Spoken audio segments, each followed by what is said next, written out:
She was a rising star in real estate, a woman with ambition, drive, and a bright future ahead. Every house she stepped into was another opportunity, another dream she was helping someone achieve. But on that fateful day, Destiny Coleman wasn't closing a deal, she was walking straight into a death trap. Realtors meet strangers in empty homes every day, trusting that each showing will end the same way it began, safe and uneventful. But what happens when trust is a fatal mistake? When the person waiting inside isn't a buyer, but a predator?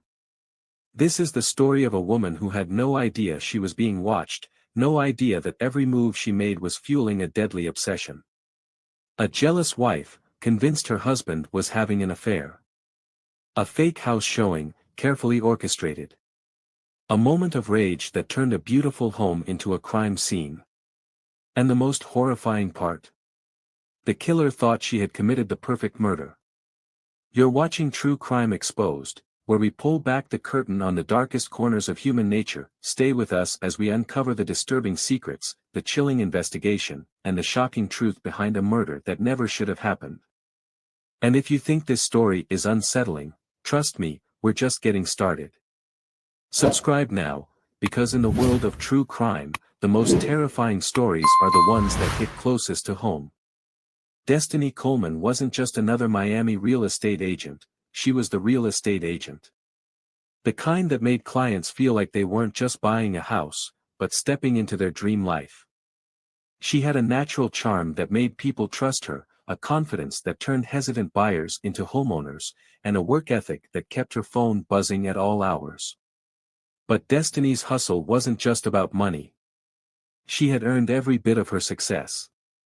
Born and raised in Liberty City, she grew up in a small two-bedroom apartment with her mother and younger brother. Money was always tight, and her mother, who worked 2 jobs, barely had time to rest, let alone dream about a better future. Destiny saw that struggle and decided early on, that will not be my life. She got her first job at 16, flipping burgers after school. But she had bigger plans.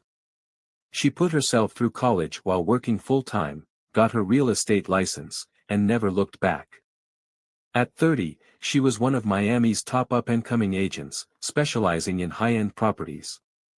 She had a reputation for getting deals closed, no matter what. Destiny wasn't just about selling houses, she sold a lifestyle. And people loved her for it.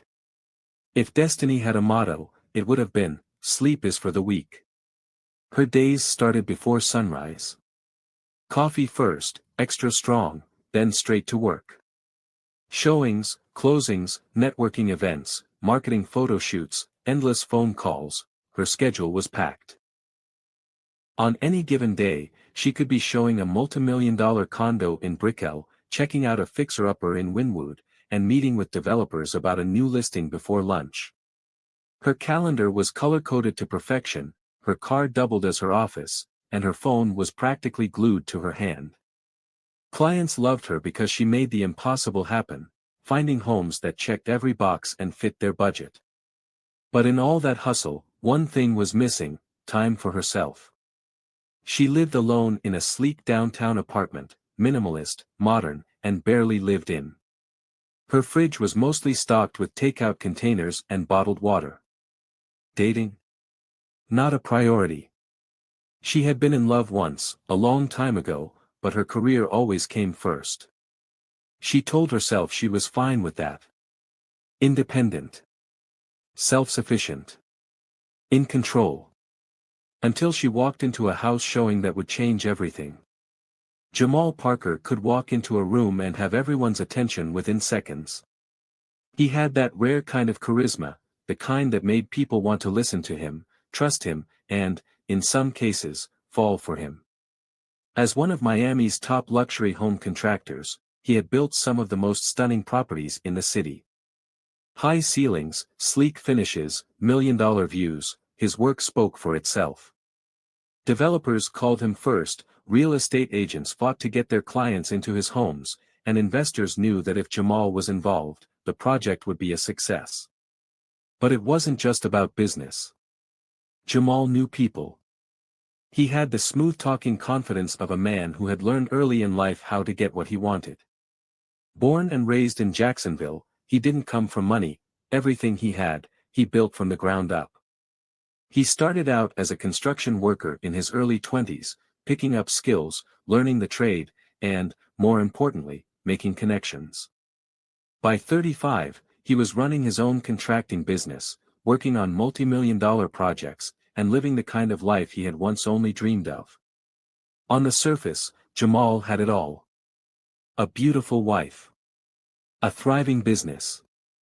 A reputation as one of the best in the game. But for all his success, there was one thing about him that people couldn't ignore: his loyalty was questionable. Jamal loved his wife, Monique. At least, he thought he did. They had been together for over a decade. She was there before the money, before the success. She had held him down when he was struggling, supported his dreams, and helped him build his empire. But over the years, things had changed. Monique saw it before he did: the way women looked at him, the way he entertained their attention just a little too much. He was always just friendly enough to make someone feel special, but not enough to get caught. Always charming, always smiling, always knowing exactly what to say. And that was the problem. Because Jamal's name had started coming up in conversations it shouldn't have. There were whispers about him at business events, rumors about flirtations that almost became affairs. Monique heard them. And the more she heard, the more she watched. She started checking his phone when he was asleep. Started analyzing his tone when he talked to other women. Started questioning everything. And then came Destiny Coleman. Jamal had worked with Destiny a few times, strictly business. She was one of the best real estate agents in the city, and he built some of the best homes. It was a natural partnership. She would bring in buyers for his projects, they'd negotiate deals, and everyone walked away happy. That was all it was. But Monique didn't believe that. She had seen the way Jamal talked about Destiny, the way he mentioned her name just a little too casually. It wasn't even what he said, it was how he said it. And that was enough. Monique had convinced herself that Destiny Coleman wasn't just some real estate agent. She was the problem. And Monique was going to handle it. Monique Parker didn't just love her husband, she worshipped him. She had been there since the beginning, when Jamal was just a man with big dreams and empty pockets. She had struggled with him, built a life with him, sacrificed for him. She had put in work to make sure they got to where they were. And she was not about to lose it all. Monique was beautiful, smart, and fiercely devoted to her marriage. But beneath the confidence was a deep insecurity she could never quite shake. She had fought to keep her husband's attention over the years: new hairstyles, new clothes, romantic getaways, anything to remind him that she was the woman he had chosen. But no matter what she did, there was always a quiet fear in the back of her mind. That fear turned into obsession. Monique didn't just get jealous, she studied her competition. She would catch glimpses of Jamal's interactions with other women and replay them in her mind like a detective analyzing evidence. A lingering glance. A chuckle that lasted too long. A text message he answered too quickly. And then there were the late nights. The work meetings. The unexplained phone calls.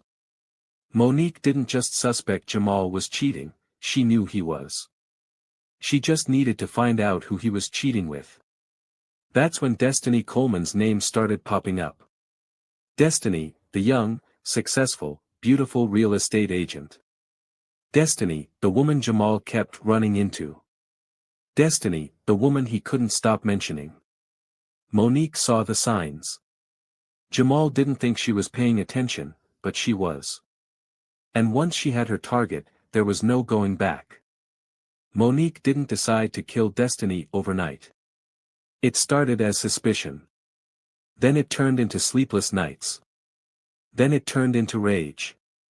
She thought about confronting her. Thought about embarrassing her, exposing her, warning her to stay away. But Monique knew how women like Destiny worked. Women who smiled in your face while stealing your husband behind your back. She knew that if she really wanted to protect her marriage, she couldn't just scare Destiny away. She had to eliminate her. For good. Monique had been planning this moment for weeks. Every night, while Jamal slept peacefully beside her, she was awake, heart pounding, mind racing, scrolling through Destiny Coleman's Instagram, memorizing her schedule, learning her routines. She knew when Destiny went to the gym. She knew when she stopped for coffee. She knew when she was alone. But she needed a perfect plan. It had to be clean. It had to be simple. It had to be foolproof. Then, one night, as she lay in bed staring at the ceiling, it hit her. A house showing. Destiny was a real estate agent, her entire job revolved around meeting strangers in empty homes. That was the beauty of it. No witnesses. No security cameras. Just four walls and an opportunity. The next morning, Monique bought a burner phone, cash only, no trace. She sat in her car, staring at the screen, her heart racing as she dialed Destiny's number. It rang once. Twice. Hello. This is Destiny Coleman. Her voice was warm, professional. Monique hated it. Monique took a deep breath, disguising her voice just enough to sound unfamiliar. Hi, Destiny. My name is Lisa Carter. I was wondering if you could show me a property. Of course. What kind of home are you looking for? I'm relocating from Atlanta, and I'm interested in something modern and private. I saw a listing in Coral Gables, it looked perfect.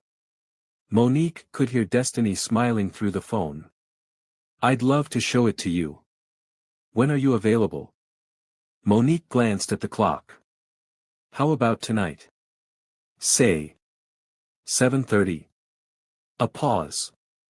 Destiny hesitated for just a moment. Most clients didn't want late-night showings. But a high-end buyer looking for privacy? It wasn't unheard of. Absolutely, Destiny finally said. I'll text you the address. Perfect.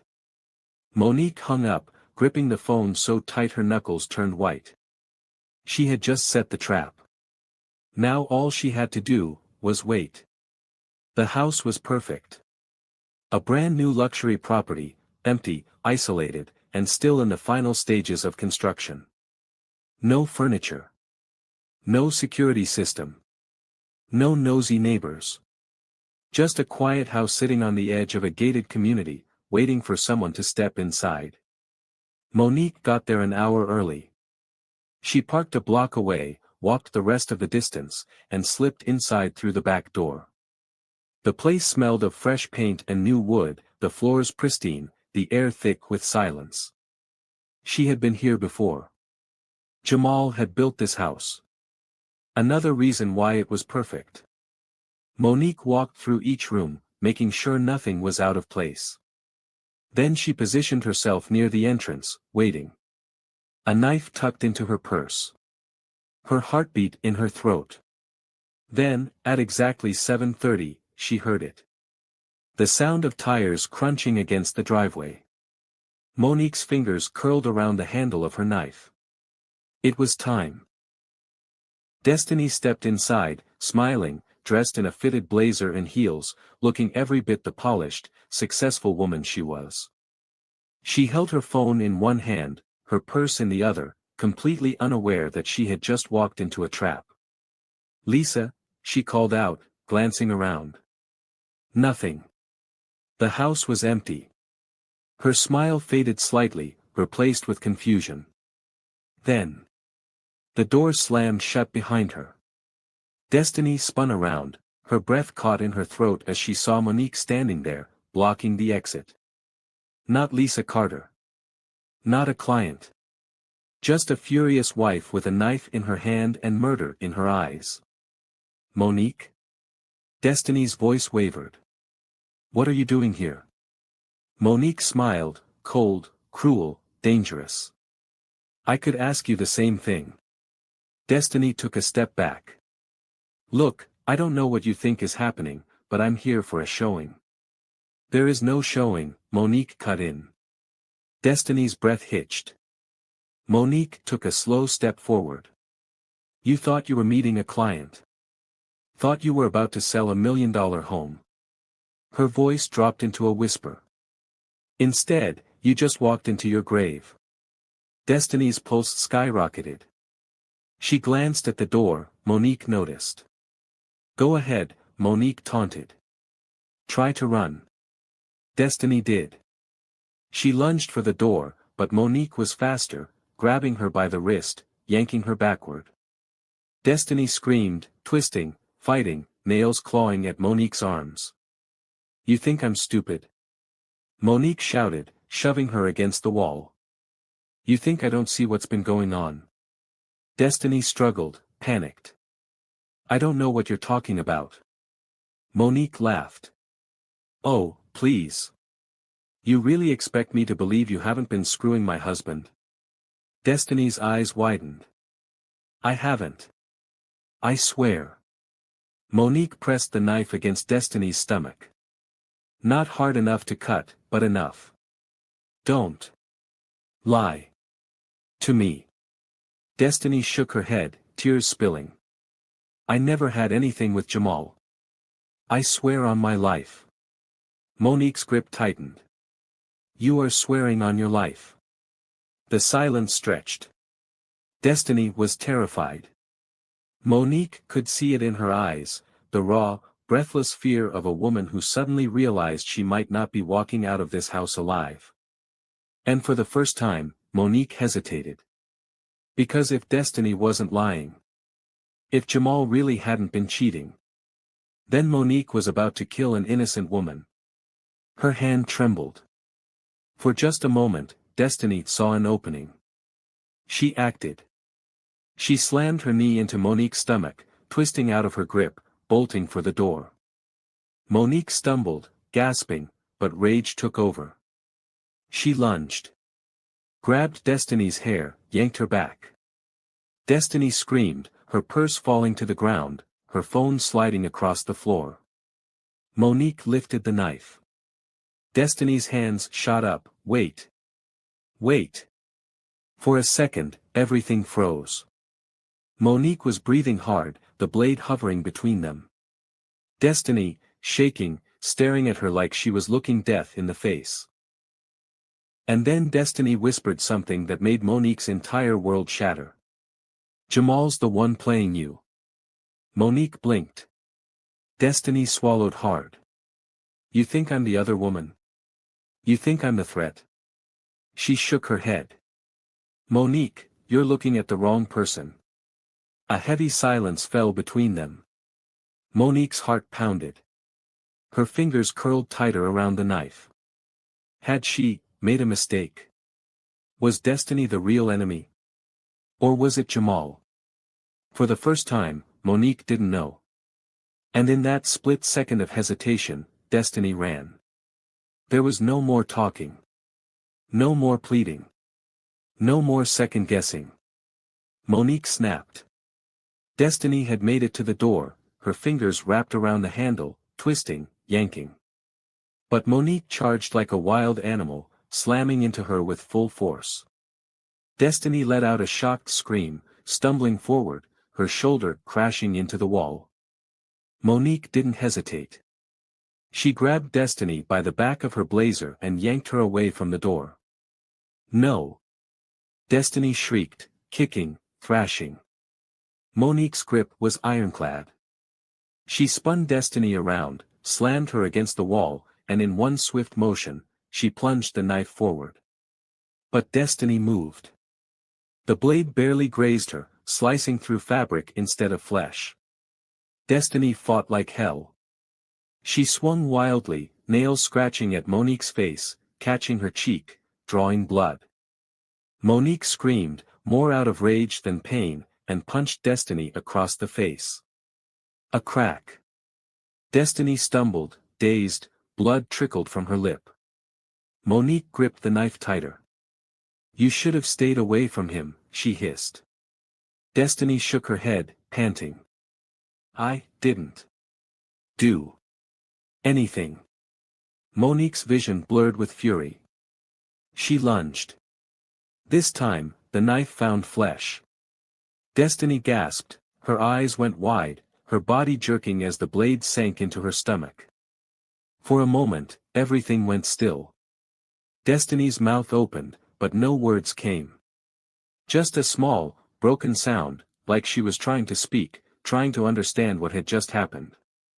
Monique ripped the knife back. Destiny let out a choked gasp and collapsed onto the floor. Her hand pressed against the wound, fingers trembling, stained red. Monique stood over her, chest heaving. The knife was dripping, her pulse pounding in her ears. Destiny tried to crawl away, her movements sluggish, weak. But it was too late. Monique dropped to her knees, straddling her, pressing a hand to her throat. Destiny's body jerked, her limbs flailing. Her eyes begged for mercy. Monique didn't stop. Didn't think. She pressed harder. Destiny's struggles weakened. Weakened. Then stopped completely. A final, shaky breath left her lips. Her eyes, once so full of life, stared at nothing. Silence. The struggle was over. Destiny Coleman was dead. Monique sat there for a long time. Breathing. Shaking. Covered in blood. The reality of what she had done settled into her bones, heavy and inescapable. Destiny's body was still warm beneath her. Still soft. Still fresh with life, except life was gone. Monique slowly stood up, her legs weak, her hands trembling as she wiped them on her dress. Her face was wet, sweat. Tears. She wasn't sure. She had to move. She had to think. Her hands shook as she grabbed Destiny's ankles, dragging the lifeless body across the cold floor. Blood smeared behind them, dark and glistening, but Monique didn't stop. She pulled and pulled until she reached the garage. A half-finished room, concrete floors, empty, except for a large tarp Jamal had left behind during construction. Monique dropped the body onto it. For a moment, she just stood there, staring down at what she had done. This wasn't just a crime. This was a mistake. A mistake she couldn't undo. She took a deep breath, swallowing the panic rising in her throat. She had to clean. Had to erase the evidence. She wiped down every surface Destiny had touched. Used gloves. Used bleach. She went back to the crime scene, scrubbing the floor, smearing the blood. She worked like a woman possessed, determined to make it look like Destiny had never stepped foot in that house. And when she was done, she took a step back and exhaled. It looked perfect. Undisturbed. Almost. Because in her rush, her panic, she had missed one thing. A small, blinking light. A security camera.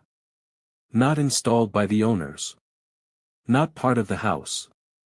Jamal's. Left behind during construction. And it had recorded everything. At first, no one thought anything was wrong. Destiny was always busy, always running from one showing to the next. If she wasn't answering her phone, it usually meant she was with AC. They checked her schedule. She had a showing that morning, a luxury property on the outskirts of the city. A new listing. But there had been no update from her since. Something felt off. By late afternoon, concern turned into fear. Her assistant, Angela, decided to drive to the last house Destiny was supposed to show.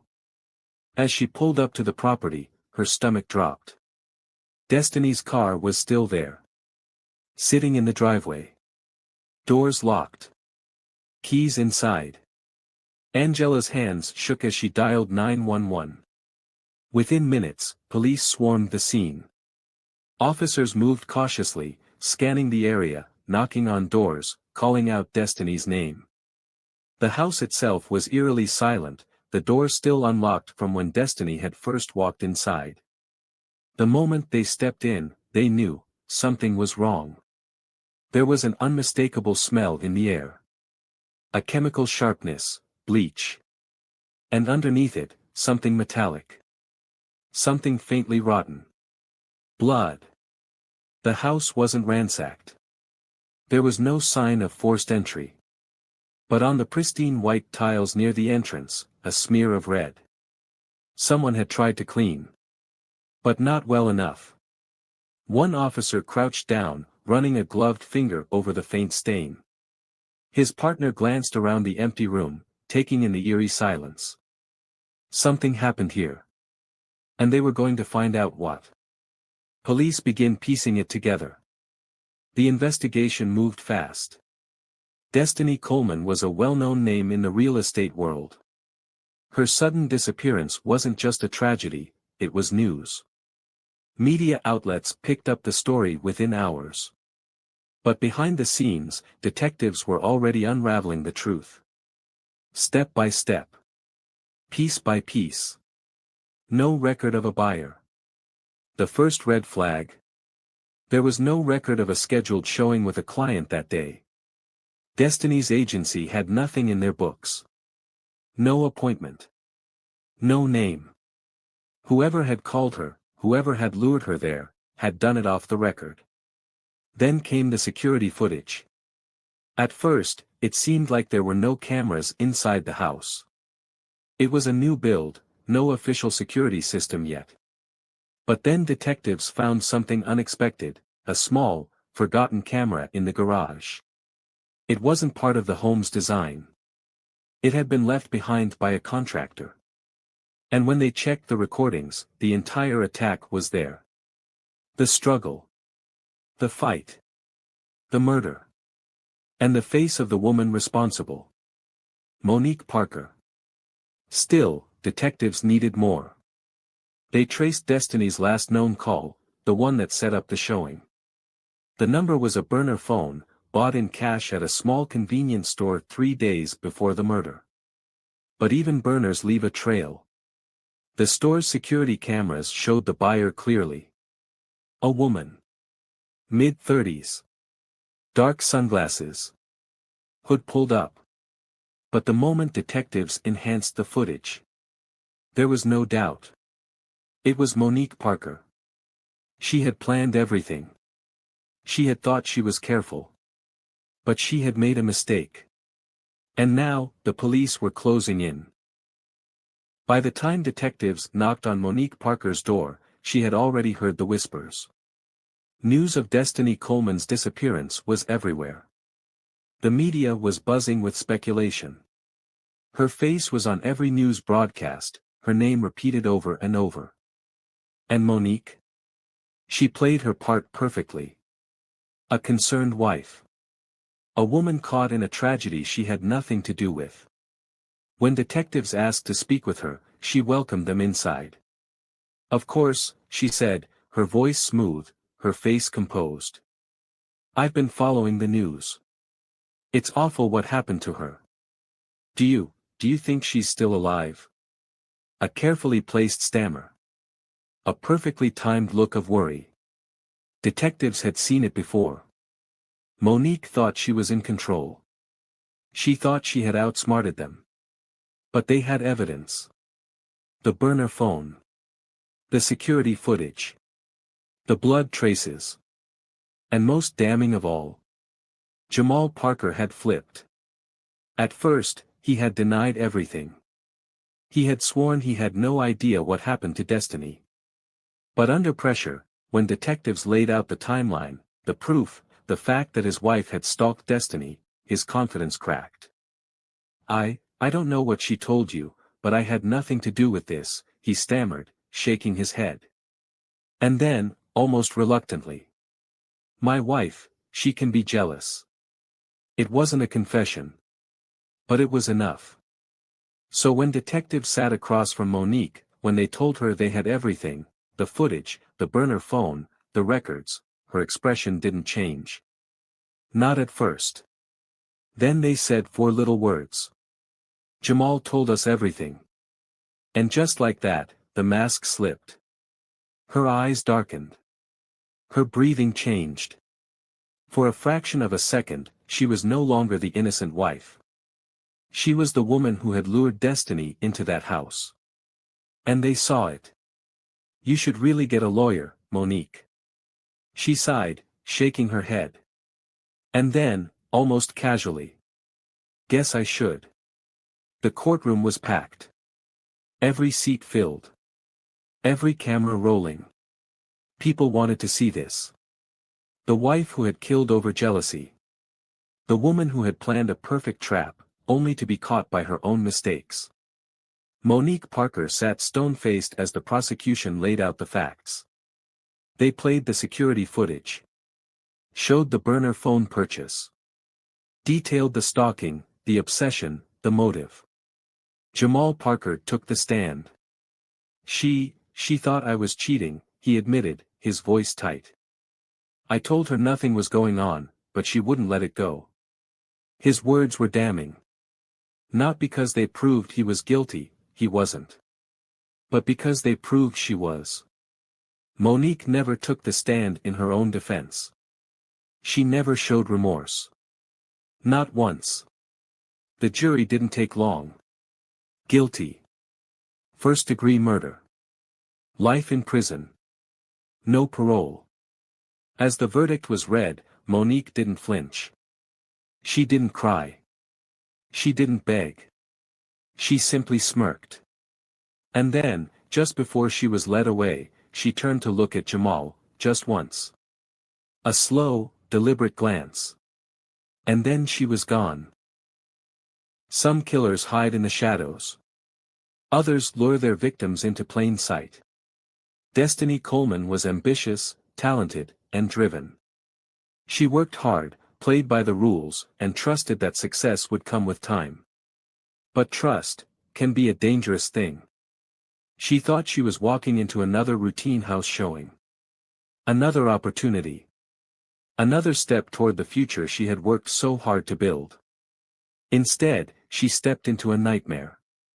A trap. Because Monique Parker wasn't lurking in a dark alley. She wasn't a masked figure hiding in the night. She was a wife. A mother. A woman consumed by her own fears and insecurities. The real terror.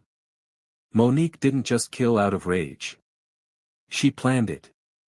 She lured Destiny in with a fake showing, made sure she was alone, and waited. How many others have unknowingly walked into a situation just like this? How many more people have been led to their fate, by someone they thought they could trust? And more importantly, could it happen again? If you found this case disturbing, there's more where that came from. Much more. Because not everything is as it seems. Subscribe to True Crime Exposed.